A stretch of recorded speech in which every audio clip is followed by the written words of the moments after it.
Janet Kuypers. Oh, yeah.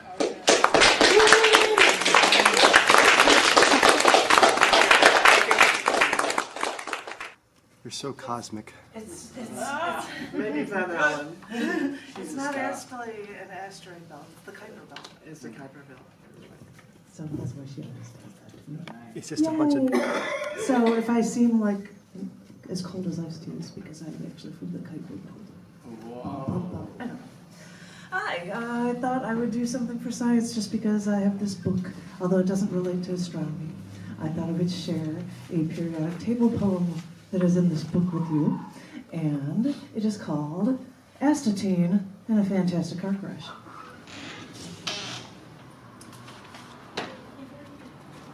And our life is one big road trip now, and we set the cruise control and make our way down the expressway. And most of the time, we're just moving in a straight line, and the scenery blurs. There's nothing to see. But I know what's inside of you, and I know what you're made of. There's no such thing as a calm with you. You are a fantastic car crash. You stop traffic in both directions. In your twisted way, you come from the decay of others. And what you leave behind in your wake, more radioactive destruction as all around you slows down to stare. And all the gapers gawk, and the decay grows. Everything shatters with you, you know. It was a spectacular explosion until your instability corrodes you down to the basics in this world. And yeah, what was left of you after you were gone is much more stable than who you were. But still, I duck and cover as metal flies to the air. Every time you leave the scene of the accident, I'm left picking up the shards of glass from the windows. You know, the glass breaks into such tiny little pieces. They look like ice. It takes so long to pick up the pieces, and even though I'm careful, I'm still picking up the pieces after dealing with only fractional amounts of you. I've only been able to infer from what you're like by knowing your brethren. And so I'm stuck here picking up the pieces, and I'm still on my knees, and the glass cuts into my hands because it's only after so much of your destruction that you left blood dripping down to the street. Think of this as your contribution, this radioactive short-term flash of decay. Think of this as your contribution to this fantastic car crash that is you, that is me, that is us. I've tried to learn, I've tried to study those microscopic parts of you that makes sense of you. But whenever I can ever leave enough, whenever you're able to leave enough, despite your destruction, despite the decay of you, all I've had to keep reminding myself is that when it comes to you, this is what you do. This happens all the time. So I pull the glass from my hands and I wave my hand to the line of traffic. Go ahead, keep driving. This happens all the time. There's nothing to see here.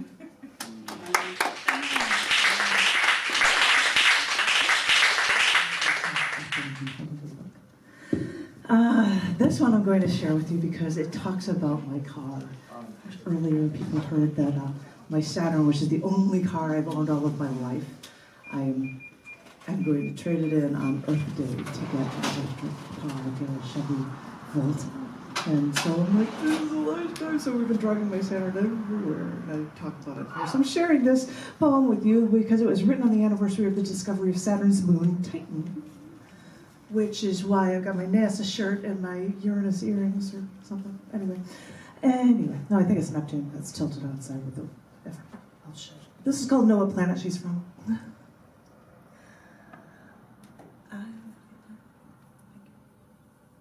On this date, in 1655, Christian Huygens discovered a satellite around the planet Saturn.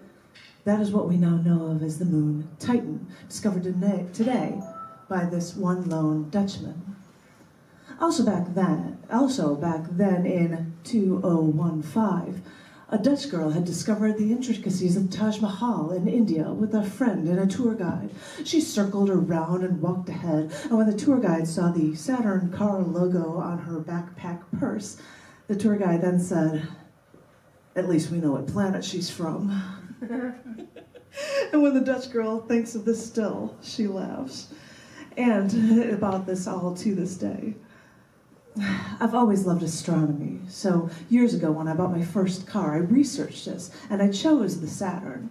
Then it was in its second year of production. I deduced the make, model, color, went to the dealership, made my choice, all without even going for a test drive. Because when you love astronomy as I do, you don't haggle. You know this giant will give you everything you need for as long as you want it.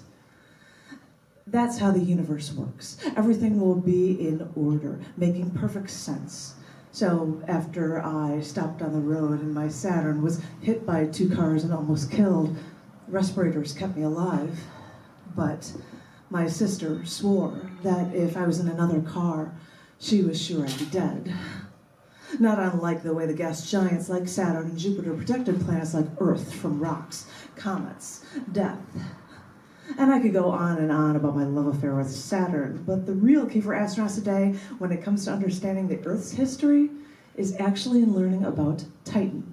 Because this one moon, one of only 2 moons in the solar system larger than our moon, it is so much like our own Earth in its early history. Get a load of this. Saturn is the only other body in the solar system that we know of that has hydraulic cycles. Translation, it has evaporation, condensation, and the all-important precipitation. It rains on Titan, just like Earth. Scientifically, it doesn't matter if it rains nitrogen because water versus water. You're missing the point. It has weather patterns. The moon has weather patterns. Other moons do not. And you may laugh at me when I put emblems from my Saturn car in my purse as a fashion statement, but maybe my love affair was for far more than an American car. Maybe, just maybe, it was for more than that. Maybe it was for the love of the solar system, the gas giants that kept our planet alive. And maybe it was for their moon, not so much unlike us. It was all that, with creation in the solar system, how all the pieces seem to fit together perfectly.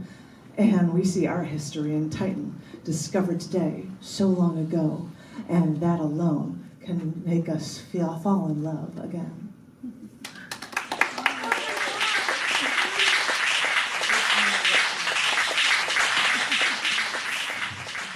I thought that was hysterical. This is called Just the Right Words.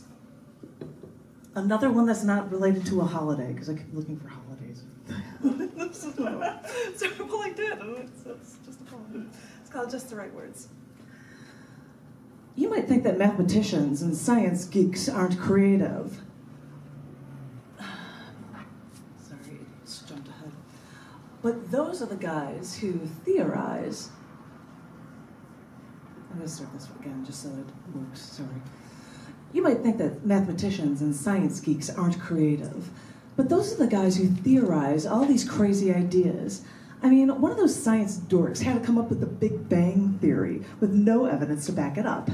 Right now, they're talking that maybe there are multiple universes that can occasionally bounce into each other and cause things like the Big Bang.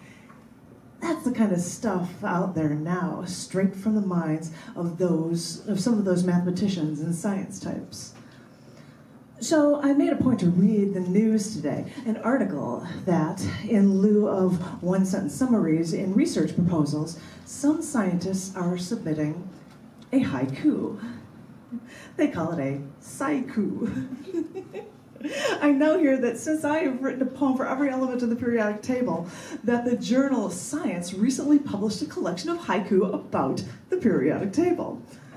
I thought I was the only computer science engineer who decided to go the way of the poet, but at least some of those scientists have caught on to what I knew all along, that sometimes a little creativity and just the right words can make science beautiful to everyone.